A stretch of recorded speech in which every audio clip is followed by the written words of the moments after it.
Okay, so in this video we're going to be doing 2-inch wheel spacers. Pretty straightforward.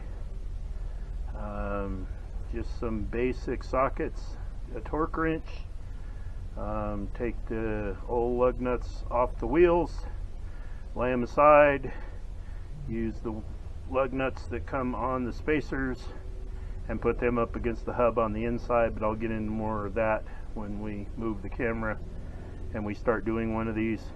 Suitable jack for jacking things up, and let's get this party started. Okay, so for this job you're going to need an 11/16 socket if you go with the spacers that I am using, which I'll put a link in the description to. You'll need a 9/16. The 9/16 fits here. The 11/16 comes with the new lug nuts. Now note, you are going to be using the lug nuts that's screwed on to the spacer based on your application, because they're tapered and the inside of these hubs are tapered. So they put the lug nuts on there not so that you'll use them to tighten the wheel, but so that you'll take them off and use them on the inside. So that's a very important first step, is let's just get these lug nuts off and we'll set them up in a safe place. So we're almost done there. Pros and cons. The cons: on the front tires, it changes your torque angle. Torque angle is the center of the wheel bearing to the center of the wheel or tire, accounting for the caster. So there's a little caster in them. The wheels will bow kind of inward when they're naturally traveling. So you measure that torque angle, it comes out to about 3.5 inches. Now, if you exceed the torque angle, the cons of that is everybody warns you that you could be destroying wheel bearings and have to service them more often. I've never run into that problem, and I've run wheel spacers on many different vehicles. But if you're on top of the maintenance and you're paying attention, that should not be a problem. The pros is, to me, I'm a big guy. The Sportsman 570, just like my Sportsman 500 from 2004, you get them on a little off camber and they start feeling tippy. I know how to counterweight and all that stuff, but they get tippy to an extreme, like nervous extreme for me. So to lower the center of gravity, you got two choices. You can do it the old-fashioned way by dropping the spring rate, making it lower to the ground. The other option is use a wheel spacer. You put the wheel spacer on, that widens the track.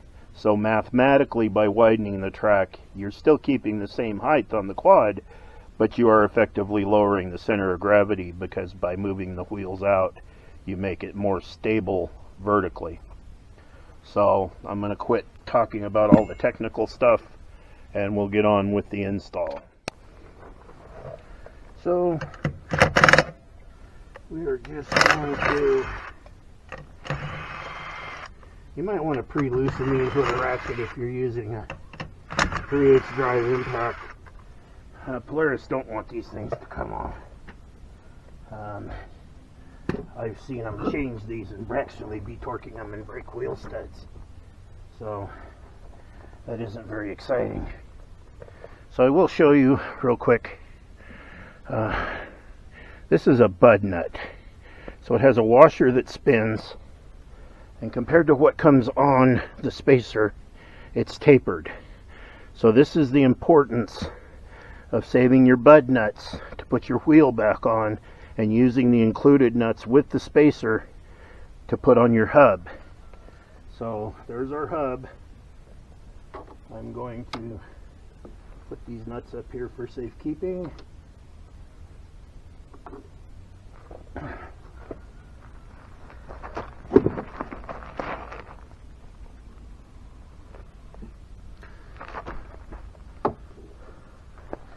So at this point, we got our spacer sitting there ready to put on. We're using Permatex anti-seize. You don't have to, but if you run around in water a lot, fording creeks, suddenly have to take your wheels off, especially aluminum on aluminum, you might find it a good idea to use it. The instructions say reduce the torque by 20%, but it's asking for a range of 40 to 50 on these. So I'm just going to set the torque wrench at 40 and do them all that way. So first nut's usually the hardest. You got to play around, get it in the socket, get it to line up. I'm probably out of frame, but you'll get the gist of why. As I said, usually the first one's the hardest.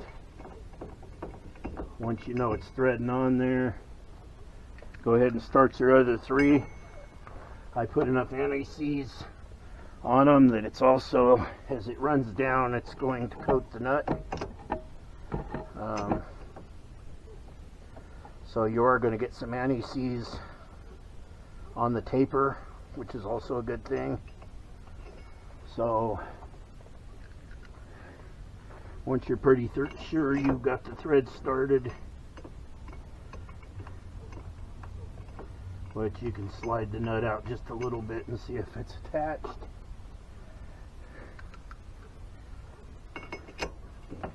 You get them all put on like so.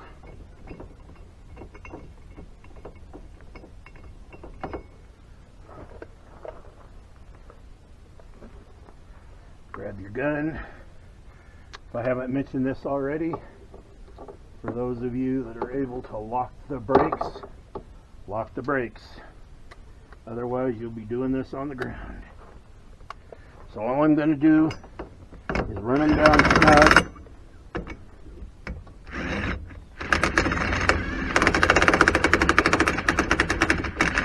Don't look like I got on that one. We'll have to come back and check it. Alright. Alright, it went on that time. Alright, so now we've done that.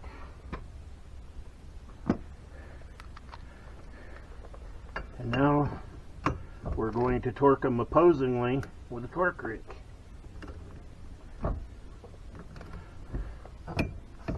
Doesn't take much.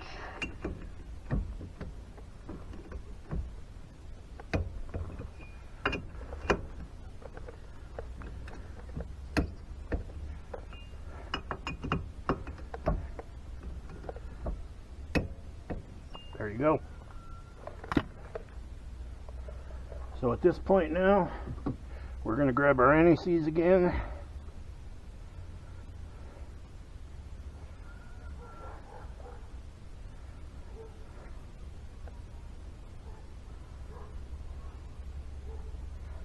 Coat our threads.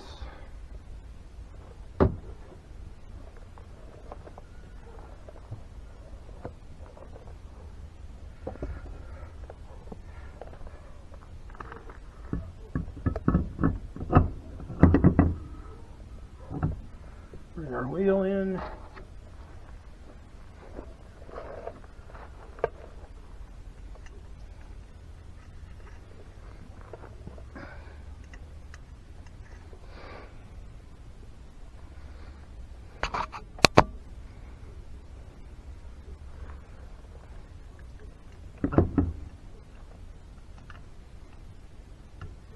Now the diameter of these wheels,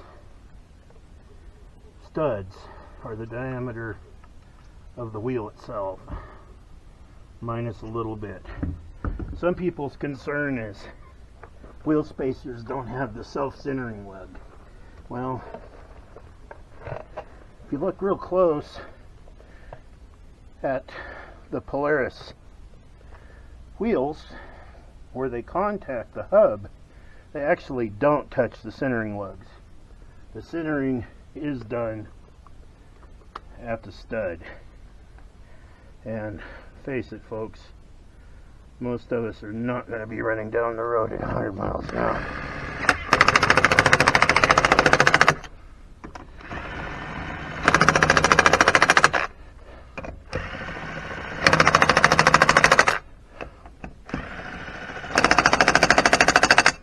So, put that on, grab our lug wrench, or torque wrench.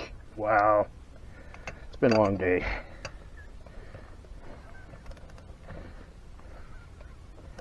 Same deal applies. Why don't I torque them to half the specifications first? Well, I just did. I did that with the Makita. Or the DeWalt, not the Makita, the DeWalt. Like I said, it's been a long day. So we got about to 20 foot-pounds with the DeWalt impact.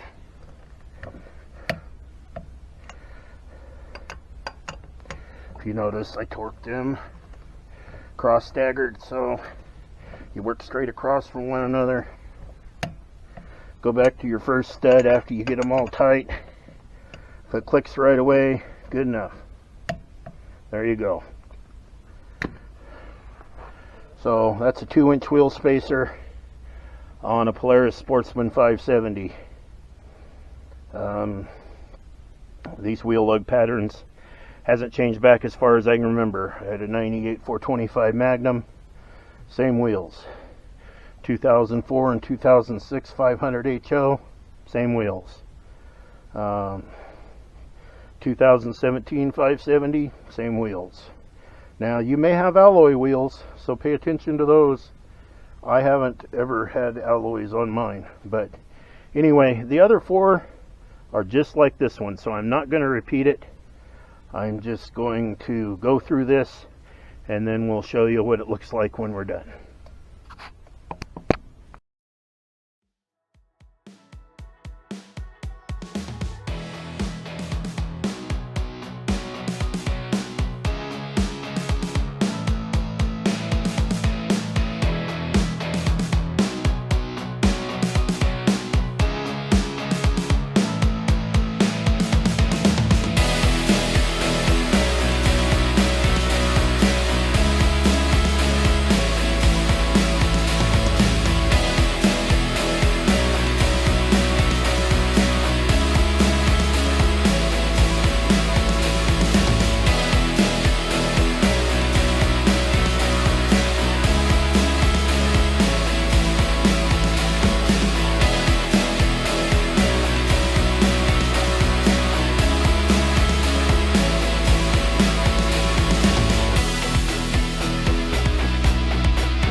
So we'll do a short walk around.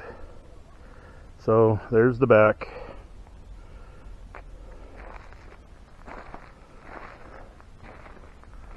Give you a look at the spacers, rear spacers, front spacers.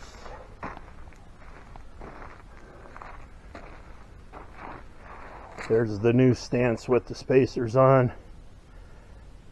Like I said, I'll try to put it in a comparison picture in there. But 2 inches makes quite a bit of difference. Makes it look angrier too, especially with those off-road lights. And if you haven't seen the video on my off-road lights, like this one, subscribe to my page, and you can go back and see all the other mods that I've done so far to the 570. Yours may or may not apply, but the mechanics of this is all pretty well universal. So anyway, thanks for watching.